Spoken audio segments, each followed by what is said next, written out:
Bom dia, bom dia, bom dia! Mais um Morning Call, o que esperar do mercado hoje? Eu sou o professor Wagner aqui da Francesca Educação Financeira. Mais um dia estamos aqui, o nosso 36º Morning Call, todos os dias que tem pregão e alguns que não, né? Essa semana, inclusive, aí na segunda-feira, mesmo sem pregão, nós estávamos aqui falando sobre resultados de mercado. Hoje, dia 27 de janeiro de 2021. Seja muito bem-vindo e não esqueça que estamos aqui todos os dias para falar sobre o fechamento de mercado e sobre as notícias que vão impactar o seu dia a dia e a sua semana no mercado financeiro. Falando aí sobre ontem, dia 26, infelizmente Ibovespa teve aí a sua quinta queda consecutiva, o que vem preocupando bastante aí os investidores. Foi um pregão bem atípico, extremamente volátil, como está acontecendo nos últimos dias. O Bovespa abriu aí com uma leve alta, na verdade, aí praticamente irrisória. Depois o índice subiu aí acima de 1,5% e infelizmente depois despencou. Logo cedo nós tivemos algumas situações promissoras, com o discurso aí do Bolsonaro e do Paulo Guedes, falando aí sobre a manutenção do teto de gastos, sobre a redução de risco fiscal e se imaginava uma possível alta, mas infelizmente depois as notícias políticas e infelizmente aí tudo que aconteceu com a Eletrobras também ajudou a despencar. A Europa se recuperou um pouco aí em relação ao dia anterior e nos Estados Unidos também há uma certa incerteza, o que também impactou obviamente aqui o Brasil, por conta da aprovação lá do plano Biden, como é que isso vai funcionar, então ainda está nessa expectativa. Hoje um novo dia, dia 27, esperamos melhoras aí no nosso cenário e vamos falar sobre o fechamento de ontem, depois a gente fala sobre aquilo que nós podemos esperar para hoje. Diegão, bom dia, bom dia. É isso aí, Diegão. Bateu lá nos 116. Ontem eu até vi algumas pessoas falando em chegar em 119. Duvidei. Chegaria ontem em 119. Realmente aí os 116 bateram e esperamos aí que tem agora um sinal de alta, porque se pegar abaixo disso aí, baixar dos 114, 113, já vem um sinal forte de queda, né? Mas acredito que seja diferente hoje e nas próximas semanas. Falando então sobre ontem. Ontem aí, dia 26, o Ibovespa fechou em 116.464 pontos, uma queda de 0,78. Diegão, se tiver mais notícias aí, compartilha com a galera, hein? O dólar ontem teve forte queda, 2,85%, fechando em 5,32. E aí vem aquela questão, por que o dólar caiu tanto? Principalmente por conta da ata da reunião do Copom, onde se imagina, tá? Depois a gente vai falar um pouquinho mais sobre isso, mas se imagina uma certa alta da Selic para as próximas reuniões, para o restante do ano, e automaticamente com um aumento aí na Selic, é o nosso ativo livre de risco, como nós chamamos, né, a taxa Selic, ela subindo, muitos investidores voltam para a renda fixa, o que diminui a exposição em bolsa e também reduz a questão do dólar. Falando aí sobre as bolsas internacionais, a Nasdaq fechou praticamente estável, lembrando que Nasdaq tinha renovado máxima histórica, fechou ontem a 13.626 pontos, queda de 0,07, S&P queda de 0,15 a 3.849 pontos, e Dow Jones queda de 0,07 também a 30.937 pontos. Olhando lá para a Europa, o euro também forte queda, pelo mesmo motivo, queda aí de 1,9% a 6,55. A Alemanha aí, como eu falei, a Europa recuperou bastante a queda do dia anterior. A Alemanha fechou com alta de 1,66 a 13.870 pontos. França a 5.523 com alta de 0,94 e o Reino Unido, que tinha tido uma queda um pouco menor do que as outras bolsas, também teve uma alta um pouco menor, alta de 0,23 a 6.654 pontos. Lembrando que a Europa também, além dos problemas com o coronavírus, o pessoal reclamando muito aí das medidas restritivas e lockdown, shutdown em alguns locais, também tem passado aí por problemas políticos, né? Quem acompanha o noticiário vê ali que é um problema bem sério lá na política italiana e infelizmente aí há um grande risco aí de renúncia e do primeiro-ministro e uma série de problemas aí que acaba afetando toda a União Europeia. Falando em Ásia agora, China e Japão fecharam em queda ontem. China com queda mais forte de 2,28% a 15.352 pontos. Japão queda de 0,96 a 28.546 pontos. As cripto, nós temos aí o Bitcoin com queda de 4,54 e o Ethereum com queda de 2,76. O petróleo futuro teve uma leve baixa, quase irrisória, 55,59 e o WTI 52,55. Olhando aí para as principais empresas de ontem na bolsa, as principais altas, BR Distribuidora disparou. O motivo principal, a saída ali do presidente da Eletrobras e confirmação de que assim que ele sair, ele assume a BR Distribuidora, que já vinha numa crescente, a BR Distribuidora, depois de ter sido vendida aí pela Petrobras. E agora vem mais forte aí com uma alta de quase 10%. Droga Raia subindo novamente, alta de 3,31%. Hapvida também subindo forte, com alta de 3,05%. Lembrando que ainda está naquele processo lá de fusão da Hapvida. Suzano Brasil aí está vindo forte nas últimas semanas também, 66,01% fechamento de ontem, alta de 2,56%. E Via Varejo que estava sumidinha, né? Via Varejo aí estava fora das altas e baixas ultimamente, surgindo aí a 14,48, lembrando que Via Varejo no ano passado chegou a bater quase 22 e agora aí teve uma alta de 2,04%. Já do outro lado, fechamento com as principais baixas, temos derretimento de Eletrobras. Elet 3 caiu 10,25, Elet 6, 6,80. Elet 3 ficou a 27,14, Elet 6 a 28,50, o que fez aí com que Eletrobras como um todo perdesse 4 bilhões de reais aí de patrimônio. Gerdau também caiu forte ontem, a metalúrgica Gerdau, no caso, Goal 4, 10,90, com queda de 5,95.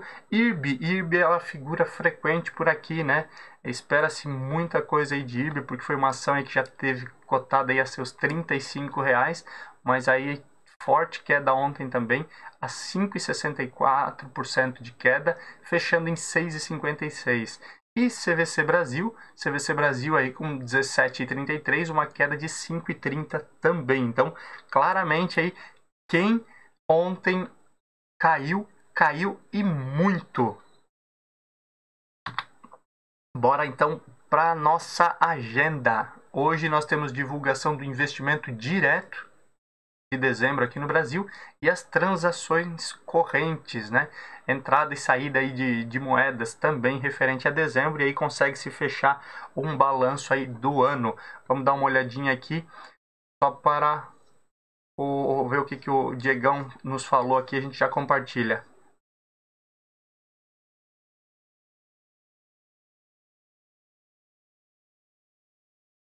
É isso aí, Diegão.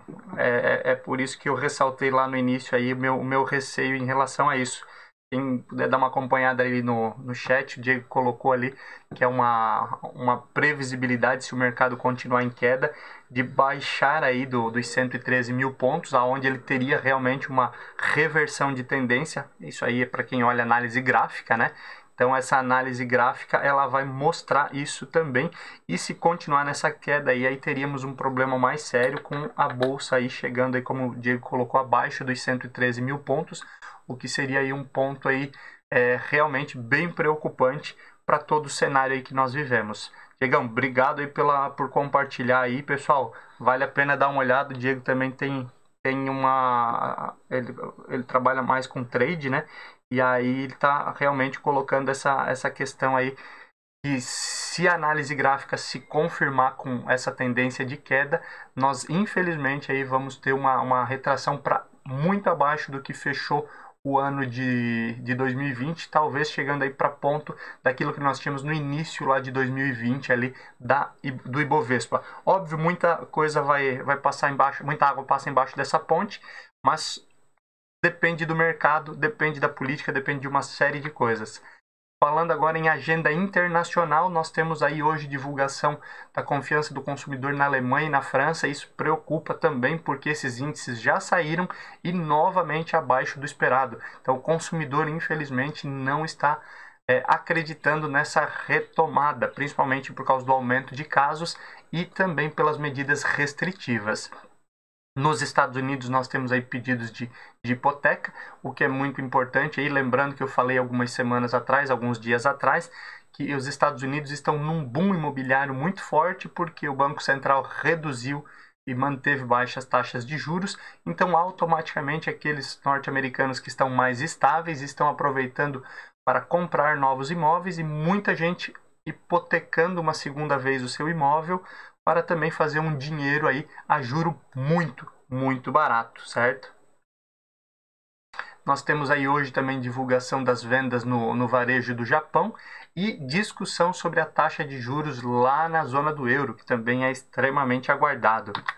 Falando aí sobre política, né? A nossa tônica aqui que movimenta demais o mercado. Guedes e Bolsonaro ontem eles falaram e bateram muito forte aí na manutenção do teto de gastos. Guedes até falou que se vier um novo auxílio emergencial, ele vai ter que cortar gastos de outro lado, vai ter que estancar. Isso até deu uma reagida no mercado, mas infelizmente depois não foi o suficiente. O Pazuello, nosso ministro da Saúde, está sendo investigado por improbidade administrativa. O que é improbidade administrativa? Desvio de dinheiro público? Não. Improbidade administrativa é você utilizar de maneira errada. E aí entra aquilo que nós falamos ontem, que o STF deu autorização para investigar e na semana que vem vai chamar o Pazuello para depor, principalmente aí por tudo que está acontecendo em relação a pandemia. Inclusive aqui vale uma ressalva, acho que até tem no próximo slide, mas já vou falar sobre isso. O próprio STF julgou improcedente, né, a questão de tanta compra de cloroquina como foi feito aí desde que o ministro Pazuello entrou, e a distribuição também da cloroquina por não haver aí uma comprovação científica. Então tá bem complicada aí a situação do ministro Pazuello, que já teve pedido aí de outros ministros diretamente para Bolsonaro para cortar o homem, além de diversas classes aí de profissionais chamando-o de incompetente. Continuando aqui nessa nossa linha, o Eduardo Cunha, lembra quem é o Eduardo Cunha? Era o presidente da Câmara, foi ele que aceitou o pedido lá de impeachment da ex-presidente Dilma Rousseff. Ele foi preso, está em prisão domiciliar, está tentando reverter, na verdade, uma série de coisas ali na justiça, e ele escreveu um livro. Esse livro ele diz que vai contar todos os podres. É interessante, né? Essa galera faz merda a vida inteira e depois quer ir lá e se redimir. Não que não possa, obviamente todos têm direito de arrependimento, mas agora parece que ele quer tacar merda no ventilador. E ele divulgou, antes de lançar o seu livro, alguns trechos ali onde ele fala mal do Maia e do Baleia Rossi. Isso, obviamente, ele está falando também para apoiar Arthur Lira, o candidato do PP à presidência da Câmara. Olha só como é um emaranhado de coisas, é um ninho de rato. Mais um detalhe aí em relação a Bolsonaro, a última pesquisa aí, ele tem 59% de reprovação, o que dificulta também o relacionamento dele com o Congresso, porque muita coisa ele conseguiria bancar com popularidade. Aguardamos aí as cenas dos próximos capítulos. Ontem o Bolsonaro sinalizou positivamente aí para que o setor privado possa adquirir as vacinas, desde que o setor privado não obrigue ninguém a se vacinar, mas isso aí já gerou uma série de polêmicas, o tal do fura-fila, se as empresas comprarem, aí vai ter gente que passa na frente, uma série de problemas. Alguns especialistas já dizem que a iniciativa privada poderia comprar e doar isso ao SUS. Então vamos aguardar, a gente vai falar muito sobre isso essa semana e na semana que vem. E algumas lideranças religiosas, lembrando que Bolsonaro sempre teve muito apoio aí das lideranças religiosas no país, entraram com um pedido de impeachment de Bolsonaro, também por conta aí da pandemia, certo? Vamos falar um pouquinho sobre economia, deixa eu dar mais uma olhadinha no chat aqui. Diegão falando aí sobre a questão gráfica, é isso aí, Diegão, mas o gráfico, ele não é que não mente, mas ele também pode ser analisado principalmente para o curto prazo, né? Então aí, por isso que existe a análise gráfica e a análise fundamentalista para todos os tipos de ativos, principalmente aí quando a gente fala em mercado e aí principalmente mercado de ações. Fica à vontade aqui para sempre compartilhar conhecimento conosco, Diegão. Falando aí de economia, então, nós temos aí o Biden. Joe Biden quer acelerar o programa de vacina lá nos Estados Unidos, se comprometeu aí a comprar mais 200 milhões de doses para justamente amenizar, principalmente porque, infelizmente os Estados Unidos têm sofrido aí cada vez mais aí, renovando máximas em mortos e quantidade de novos casos. As vacinas distribuídas no Brasil, até o momento, tanto da AstraZeneca quanto da Coronavac, elas são o suficiente para atender 10% do grupo prioritário. Esse grupo prioritário aí da linha de frente, essa primeira leva aí, apenas 10%. Falando aí, como eu disse ali no slide anterior, a AstraZeneca, né, que produz a vacina da Oxford e Fiocruz, ela diz que não consegue distribuir vacina para o setor privado. Então também entra aí um certo problema em relação ao que o setor privado quer auxiliar no Brasil. Mas como eu disse, vamos aguardar as cenas dos próximos capítulos. Os especialistas veem a retomada da Selic já em março, e aí eu vou abrir um parênteses aqui para a gente falar sobre isso. Não falei lá na nossa agenda. Ontem foi divulgado a ata do Copom, onde a ata do Copom fala qual o viés para as próximas reuniões. O viés dentro da ata da reunião do Copom, que foi na semana passada e divulgada a ata ontem, no caso, diz o seguinte, que o Copom, Banco Central, vai aguardar para ver relatórios de vacina, relatórios de juros e também a pandemia, para daí sim decidir sobre uma alta na Selic. Isso é o que diz no papel, mas nas entrelinhas os especialistas já dizem que provavelmente no mês de março já deve abrir uma alta de 0,25 na Selic, possivelmente mais duas altas de 0,5 e fechando o ano com mais uma alta de 0,25 e aí sim chegaria naqueles 3,5%, né, que os especialistas falam lá, principalmente aí no relatório Focus, que tem toda segunda. Então já adianto que é muito importante ficar de olho no relatório Focus da próxima segunda. E os mercados estão aguardando o discurso do Fed sobre compra de títulos. O Fed é o Banco Central norte-americano.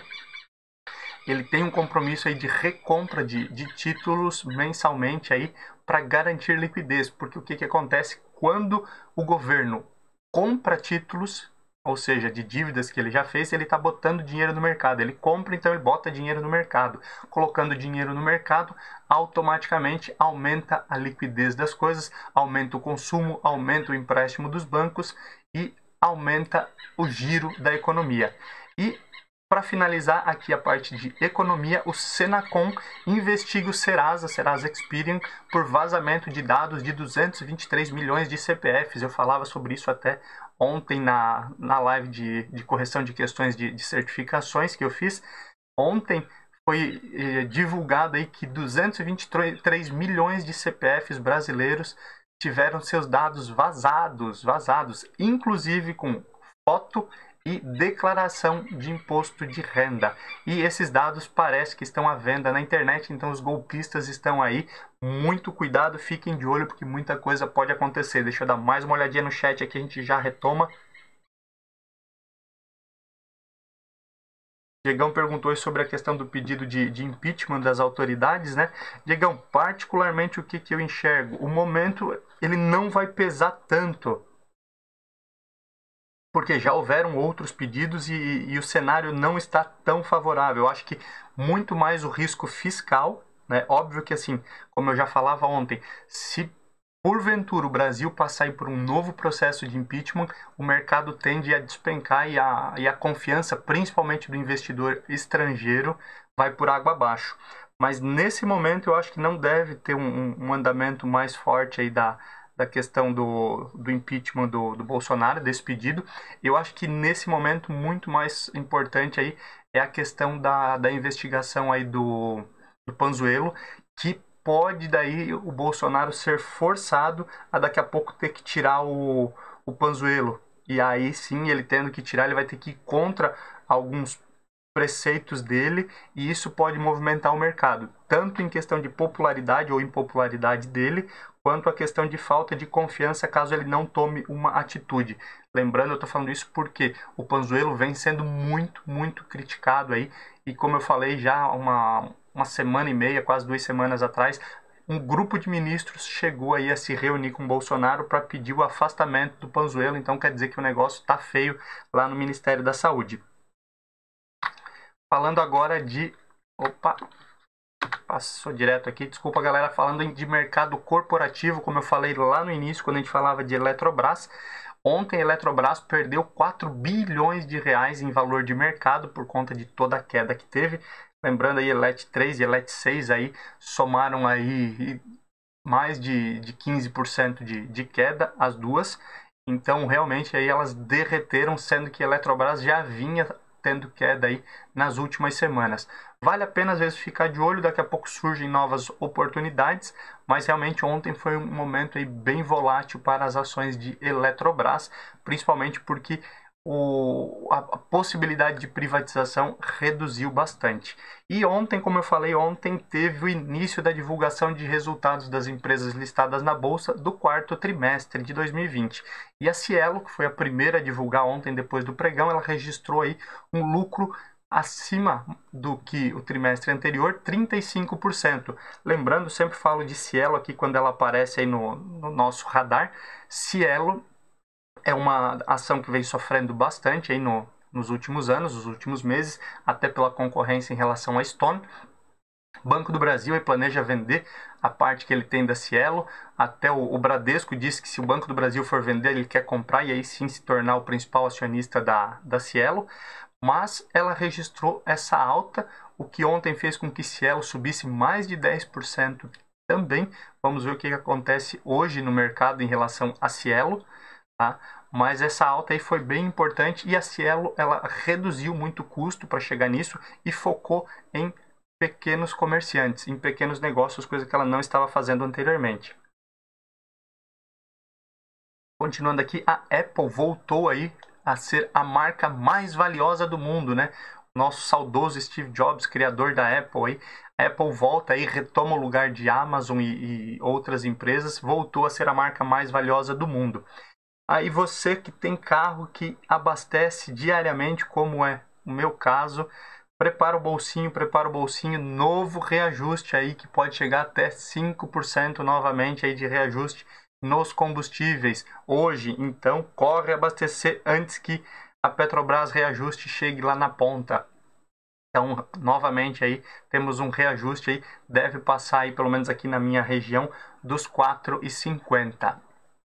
E finalizando aqui, foi divulgado um relatório que 2020 houve um aumento muito forte do endividamento dos brasileiros, mas com uma menor inadimplência. Interessante, isso aí é um dado que mesmo em meio à pandemia houve essa menor inadimplência, e aí caímos na última informação que eu quero passar para vocês, que é referente à divulgação de resultados, que agora dá uma pausa nessa semana e retoma a partir do dia 1º com Itaú e na primeira semana outros bancos também.